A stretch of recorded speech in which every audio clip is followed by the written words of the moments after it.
को पूजन करेगा अपने सभी दुखों से छूट जाएगा। इस तरह नारद जी से सत्यनारायण भगवान जी का कहा हुआ व्रत मैंने आप सबों से कहा। हे विप्र, अब आप और क्या सुनना चाहते हैं मुझसे कहें। तब ऋषियों ने कहा कि हे मुनिवर, संसार में उस विप्र ब्राह्मण से सुनकर किस किसने इस व्रत को किया हम सब सुनना चाहते हैं। हमारे मन में सुनने की इच्छा श्रद्धा हो दोनों हो रही है। तब श्री सूत जी बोले कि हे मुनियों, जिस जिस प्राणी ने इस व्रत को पूजन को किया अब उनकी कथा कहता हूँ, कृपया ध्यान पूर्वक सुने। एक समय एक ब्राह्मण धन और ऐश्वर्य के अनुसार अपने घर पर बंधु बांधव से सत्यनारायण भगवान जी का कथा पूजन कर रहा था। उसी समय एक बूढ़ा लकड़हारा लकड़ी बेचने वाला आया।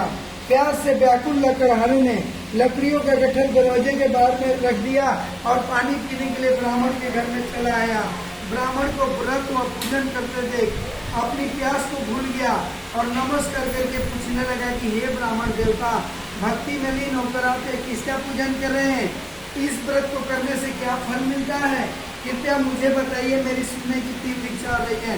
तब ब्राह्मण उस बूढ़े लकड़हारे से बोले कि हे भाई, यह सभी मनोकामनाओं को पूर्ण करने वाला श्री सत्यनारायण भगवान जी का व्रत व पूजन है। इनकी ही कृपा से मेरे घर में धन धान्य सुख समृद्धि की वृद्धि हुई है। ब्राह्मण से श्री सत्यनारायण भगवान के व्रत के विषय में जानकर वो बूढ़ा लकड़हारा बहुत खुश हुआ।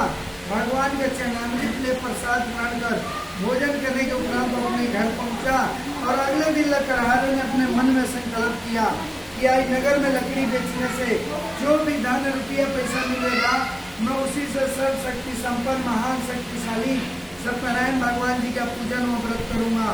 और अगले दिन लकड़हारे ने लकड़ियों का गट्ठर सिर पर रखकर जिस नगर में धनवान लोग रहते थे उसी नगर में चला गया। उस दिन उसे लकड़ियों के दाम पहले से चौगुने मिले। तब वो लकड़हारा बहुत खुश हुआ।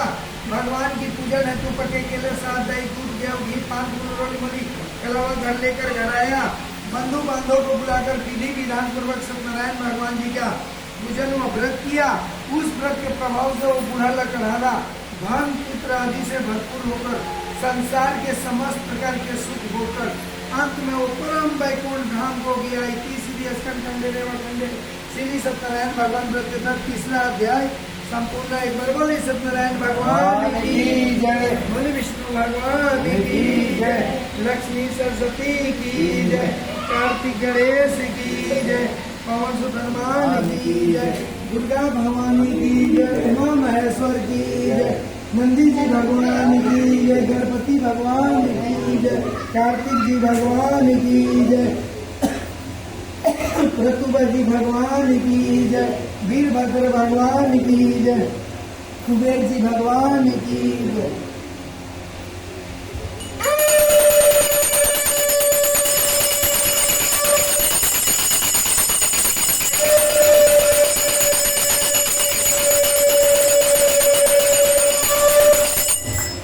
विष्णु भगवान की जय, लक्ष्मी सरस्वती की जय। चतुर्थाध्याय श्री सूत जी आगे कहते हैं कि हे श्रेष्ठ मुनियों, अब आगे की एक कथा कहता हूँ सुने। पूर्व काल में उनका मुख नाम का महान बुद्धिमान राजा राज्य करता था। वह सत्य वक्ता और जितेंद्रिय था। प्रतिदिन देव स्थान पर जाकर गरीबों को पूछ कर धन देकर उनके कष्टों को दूर करता था। उनकी पत्नी कमल के समान मुख वाली सती साध्वी थी। भद्रशिला नदी के तट पर राजा ने सत्यनारायण भगवान जी का पूजन और व्रत किया।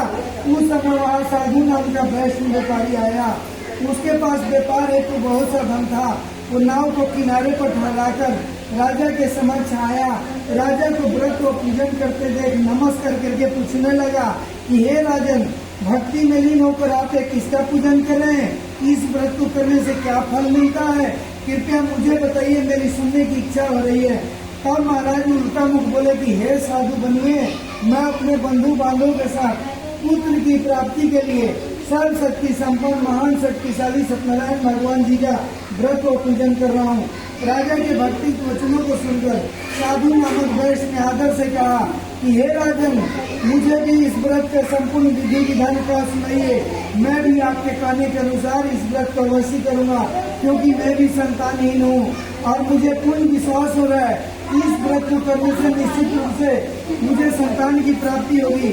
राजा से व्रत के सारा विधि विधान सुनकर व्यापार से निवृत्त हो वैष्णव व्यापारी हंसी खुशी आनंद के साथ अपने घर पहुंचा और अपनी पत्नी लीलावती से संतान देने वाले इस महान व्रत का संपूर्ण वृत्तांत का सुनाया और स्वयं प्रतिज्ञा किया कि जब मेरे घर में कोई संतान जन्म लेगी तो मैं भी सत्यनारायण भगवान जी का कथा पूजन करवाऊंगा।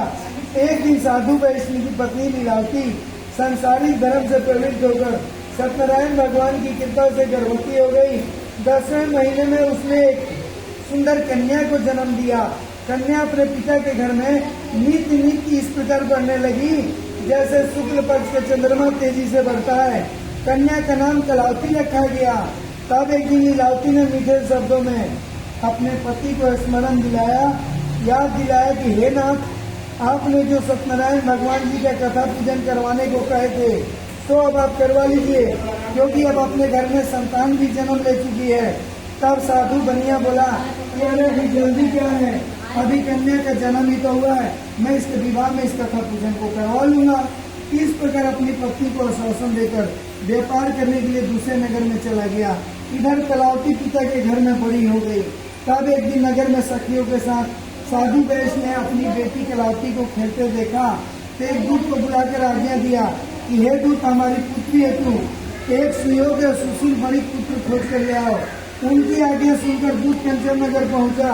देख भाल कर वैष्णव की पुत्री हेतु एक सुयोग्य सुशील बड़ी पुत्र खोज कर ले आया। उस सुयोग्य सुशील बड़ी पुत्र को देखकर वैष्णव ने बंधु बांधव से प्रशंसित मुद्रा में अपनी कन्या का विवाह उस बनिए के बेटे के साथ कर दिया।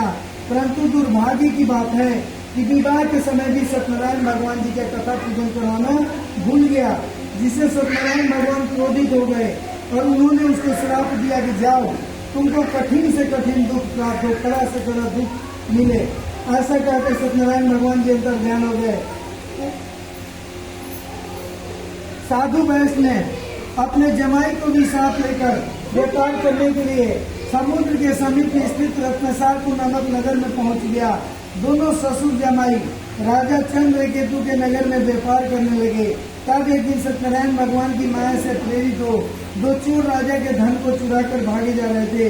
जब चोरों ने राजा के सैनिकों को पीछे दौड़ते देखा तो घबरा कर राजा के धन को इन साधु बनियों के नाम में रखे माया रूपी चोर वहां से चंपत हो गए। जब राजा के सैनिकों ने आकर इन वैष्णवों के नाम में राजा के धन को रखा देखा तो दोनों ससुर जमाई को चोर समझकर बंदी बनाकर राजदरबार ले गए और राजा के समक्ष ले जाकर बोले कि हे राजन, हम ये दो चोर पकड़ कर लाए हैं, देख कर आज्ञा दे। तब राजा ने बिना किसी साक्ष्य प्रमाण और गवाही लिए बोले ले जाओ, इनको कठोर कारावास में डाल दो। इस प्रकार निर्दोष होते हुए भी उनको कठोर कारावास में डाल दिया गया और उनका सारा धन छीन लिया गया। इति श्री स्कंदखंडे देवाखंडे श्री सत्यनारायण भगवान व्रत का चौथा अध्याय संपूर्ण। एक बार बोली सत्यनारायण भगवान की जय, बोली विष्णु भगवान की जय, लक्ष्मी सरस्वती की जय, कार्तिक गणेश की जय, पवन सुत हनुमान की जय, दुर्गा भवानी की जय, अपने अपने माता पिता की जय, अपने अपने गुरु जी महाराज की जय, सकल समाज की जय, बोला सास ससुर की जय।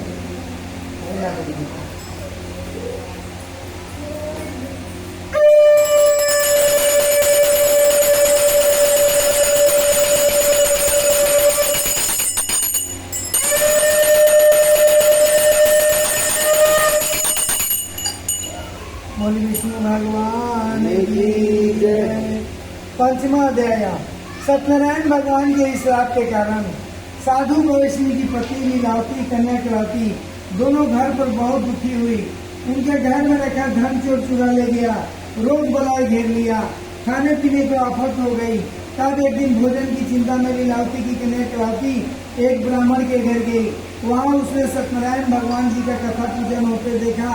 कथा सुनी, प्रसाद ग्रहण की, भोजन करके जब तक वो घर लौट गई तब तक रात हो चुका था। माता लीलावती ने अपनी बेटी कलावती से पूछा कि अरे बेटी, इतनी रात तक तू कहाँ थी, तेरे मन में क्या है? कलावती बोली कि हे माता, मैं सही हूँ, मैं ब्राह्मण के घर को भोजन लेने गई थी, वहाँ मैंने सत्यनारायण भगवान जी का कथा पूजन होते देखा। कथा सुनी, प्रसाद ग्रहण की, भोजन करके घर लौटी हुई, इसलिए रात्रि हो गई। हे माता, ऐसा सुनकर लीलावती भी सत्यनारायण भगवान जी की कथा पूजन की तैयारी करने लगी। उसने परिवार बंधु बांधव से प्रशंसित मुद्रा में विधि विधान पूर्वक सत्यनारायण भगवान जी का पूजन और व्रत किया और वर मांगा कि मेरे पति और दामाद शीघ्र घर लौट आए। साथ ही अपने अपराधों के लिए सत्यनारायण भगवान जी से क्षमा याचना की। सत्यनारायण भगवान जी लीलावती और कलावती के इस पूजन व व्रत से अत्यंत प्रसन्न हुए।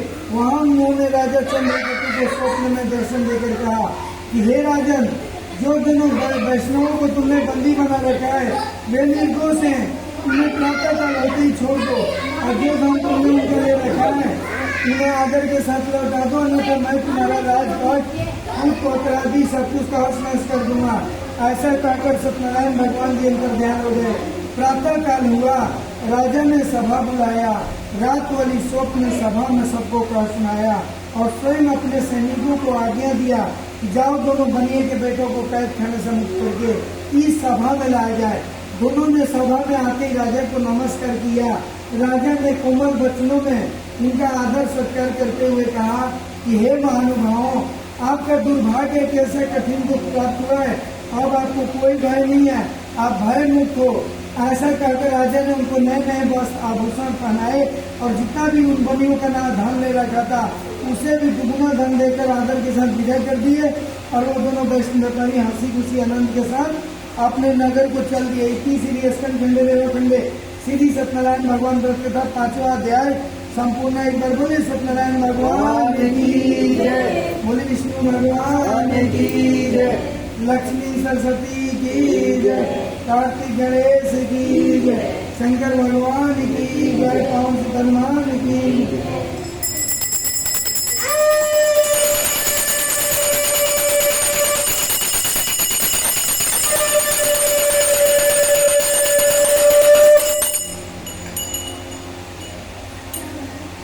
बोले विष्णु भगवान की जय।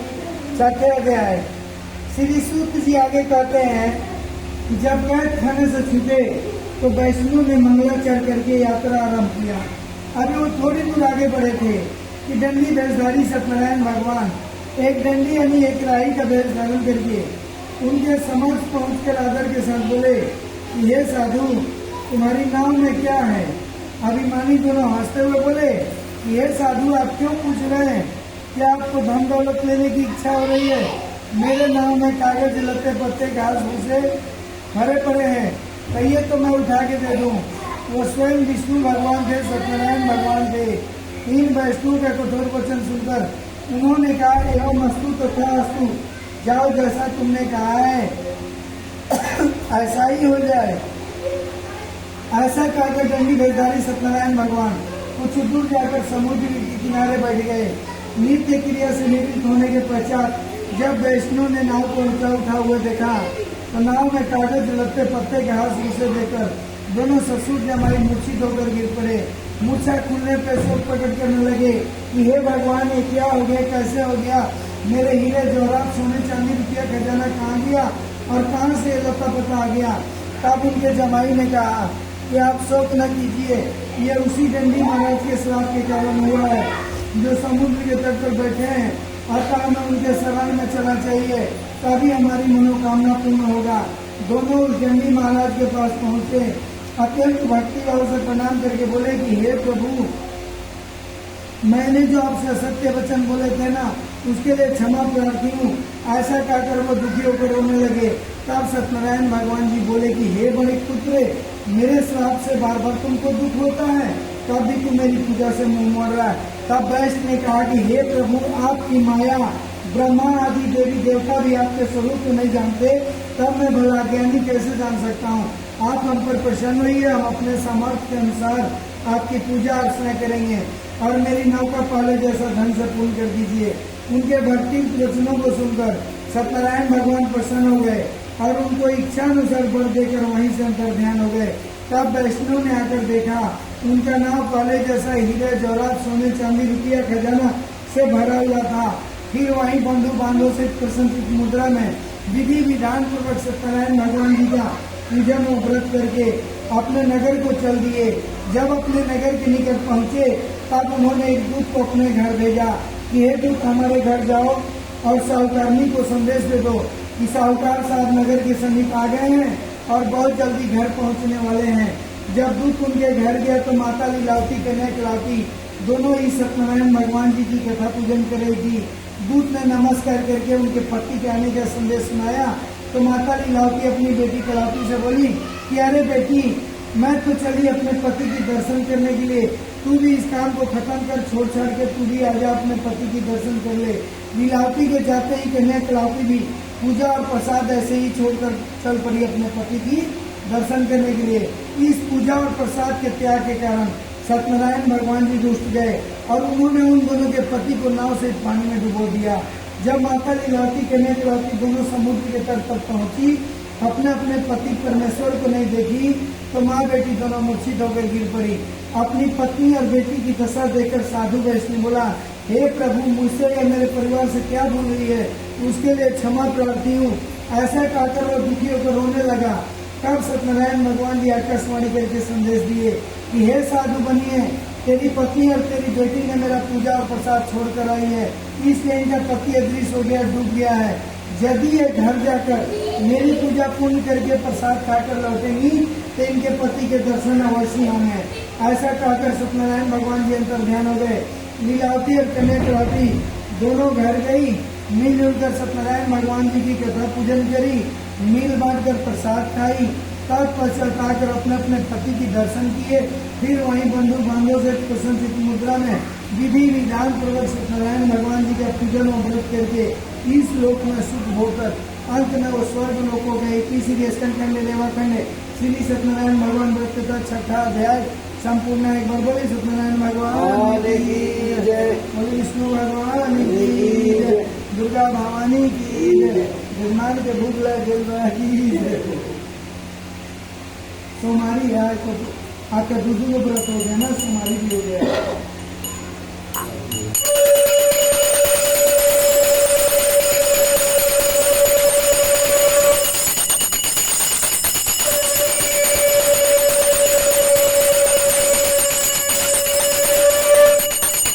विष्णु भगवान की जय, सत्यनारायण भगवान की जय। सातवां अध्याय श्री सूत जी आगे कहते हैं, श्री सूत याद हो गया।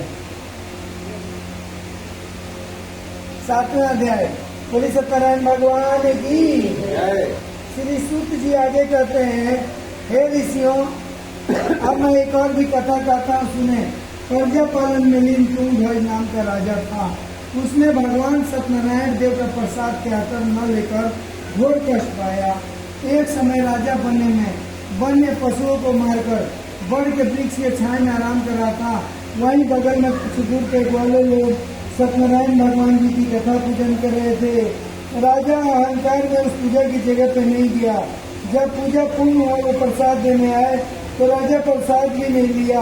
बोला, हम गरीबों के हाथ से, ग्वालों के हाथ से प्रसाद नहीं लेते। ऐसा कहकर जब अपने नगर को गया तो जाकर देखा उसका राजपाट फूट आदि सब कुछ तहस नहस बर्बाद हो चुका था। तब वो समझ गया कि जरूर ये सत्यदेव भगवान ने किया है। राजा उसी जंगल में, उसी बड़ के वृक्ष के नीचे उन्हीं वाले गरीब भाई बंधुओं को लेकर आया। मिलजुल कर सत्यनारायण भगवान जी का कथा पूजन किया, मिल बांट कर प्रसाद खाया। सब कुछ उसका पहले जैसा हो गया। मरने के बाद वो स्वर्ग लोक हो गया। जो मनुष्य इस परम दुर्लभ व्रत को करेगा, सत्यनारायण भगवान की कृपा से निर्धन धनी बंदी बंधन से मुक्त होकर निर्भय हो जाता है।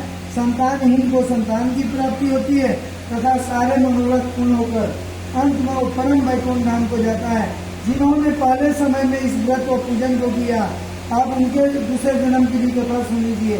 सातानंद नामक वृद्ध ब्राह्मण ने, सातानंद नामक ब्राह्मण ने बूढ़े वृद्ध ब्राह्मण के रूप धारण करके श्री कृष्ण भगवान की भक्ति कर मोक्ष प्राप्त किए। सुदामा बनकर भगवान कृष्ण की भक्ति कर मोक्ष प्राप्त किए।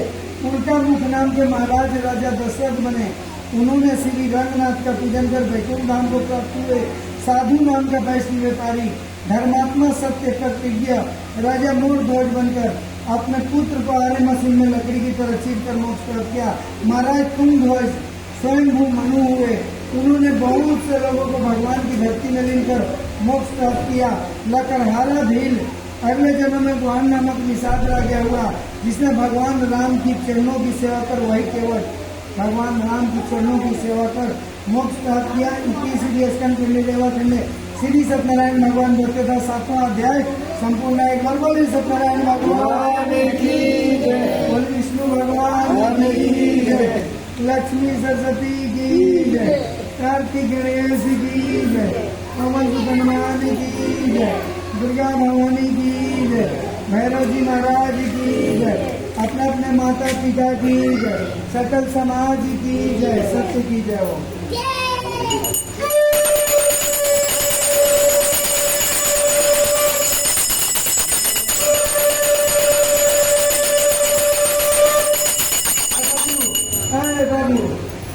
दो ईंट और कसला ले आओ, 2 ईंट और कसला।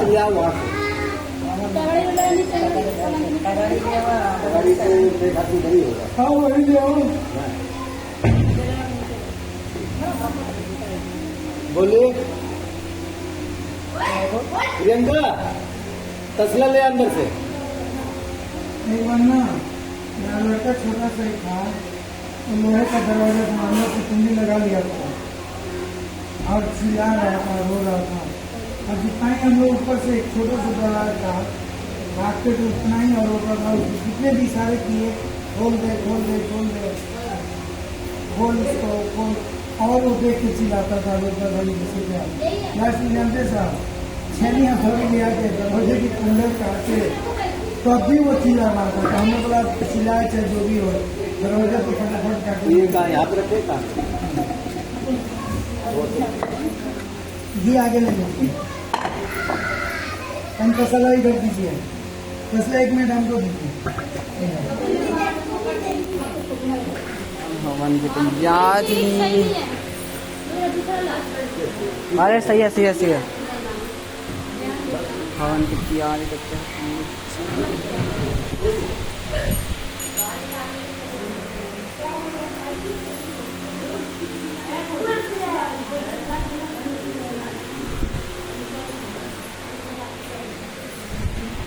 ऊपर को जला दो।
रखिए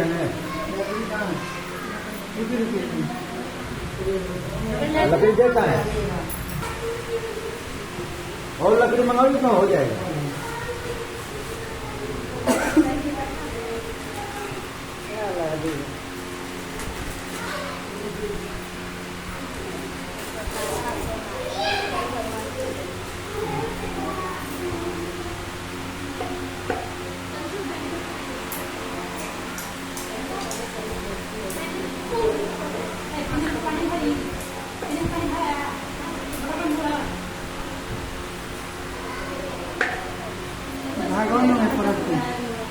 धागा रखिए वो ये वाला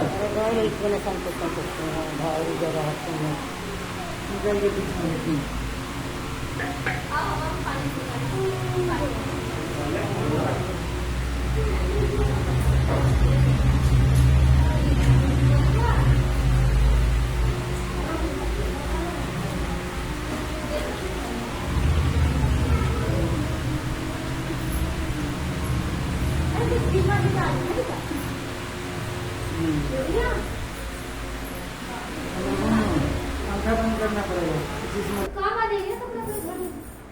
पहले अब टंकी में पानी पूरा तो डाल दो। टंकी भर गया ना। इनको पता है कि जल का बचत करना है। पोछा लगाने को भी काम आ जाएगा। ना जिन्होंने कष्ट किया ना जल के लिए उनको अभी भी स्मरण है, इसकी रेस्पेक्ट कर इज्जत करना चाहिए। हाँ जी। नहीं हम पछे गंदा कर दिया ना वो भी काम पानी।